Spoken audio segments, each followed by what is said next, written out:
O Livro da Intenção, Parte 2, Raimundo Lúlio. Divisão. Amável filho, a intenção é obra do entendimento e da vontade, que se movem para dar o cumprimento da coisa desejada e entendida. E a intenção é um ato de um apetite natural que requer a perfeição que lhe convém naturalmente. Filho, essa intenção da qual tens necessidade é dividida em duas maneiras, isto é, a primeira intenção e a segunda. A primeira é melhor e mais nobre que a segunda, porque é mais útil e mais necessária. A primeira é o princípio da segunda, e a segunda é movida pela primeira de tal maneira que a segunda é instrumento e aparelho para que a primeira intenção tenha o que lhe convém de acordo com seu cumprimento. Filho, convém exemplificar ambas as intenções para que possas ter conhecimento. Como eu trabalho para a tua utilidade, trabalha tu para entenderes isto que te mostro a respeito da intenção. E lembra e relembra estas palavras para que muitas vezes lembres, ames e tenhas a intenção em teu conhecimento. Filho, se tu desejas fazer um livro com algum escrivão, deves ter a primeira intenção para fazeres o livro e a segunda para dares dinheiro àquele homem que faz o livro. E, como amas mais o livro que o dinheiro que dás, o livro é a primeira intenção e o dinheiro a segunda. E o escrivão faz o contrário disso, pois ama mais o dinheiro que recebe pelo trabalho que o livro que faz. Pois se amasse mais o livro que o dinheiro, não daria o livro pelo dinheiro. Filho, já te falei da intenção que existe nas obras sensuais e artificiais.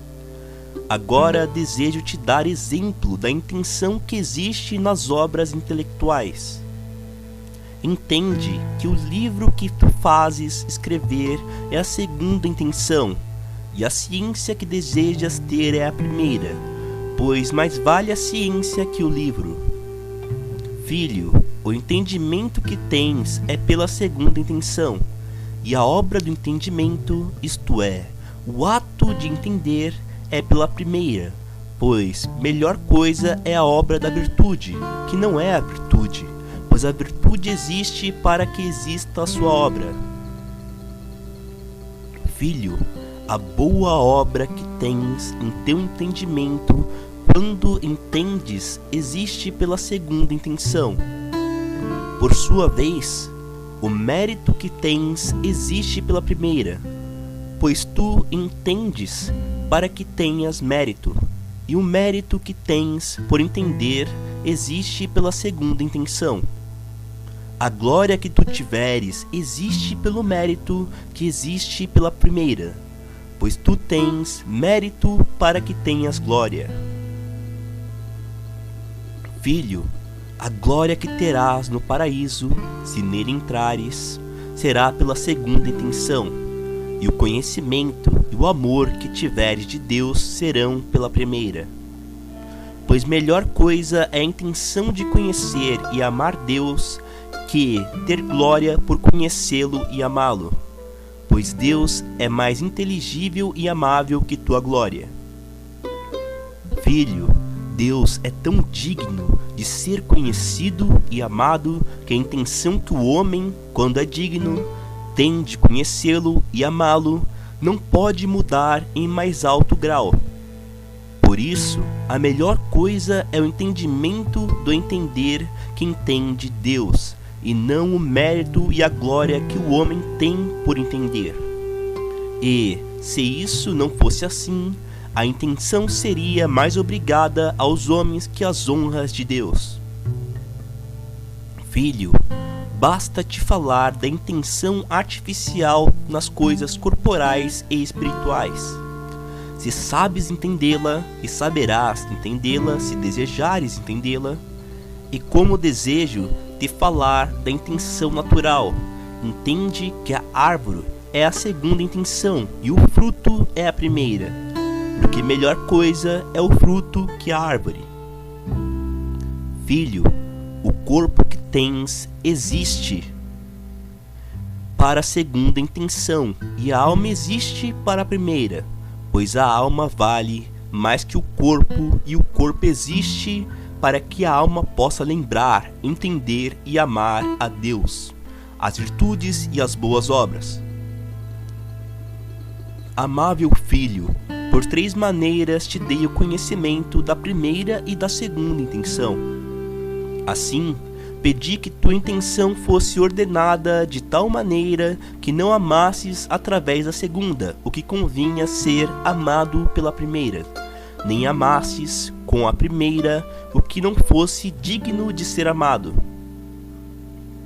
Filho, os homens pecadores amam acidentalmente com as 2 intenções desordenadas sem amores. Pois amar teu belo livro porque é belo e não amá-lo por dar entendimento é o desordenamento da intenção. E tal maneira de amar o belo livro é a primeira intenção, e amar o entendimento é pela segunda. Pois o homem desordenado tem maior força de vontade para fazer o belo livro que para entendê-lo. Filho, as 2 intenções são invertidas na vontade dos homens que amam mais as coisas terrenas que as coisas espirituais. E por isso esses homens são pecadores, porque desordenam a intenção contra seus ordenamentos substanciais. Filho, em tudo quanto fizeres, disseres e cogitares, tenhas conhecimento das 2 intenções ditas acima, pois convém que as 2 intenções sejam necessárias em tudo o que o homem faz e pode fazer corporal e espiritualmente. Uma não pode ser menor que a outra, e em cada uma das coisas o homem pode ter o ordenamento ou desordenamento.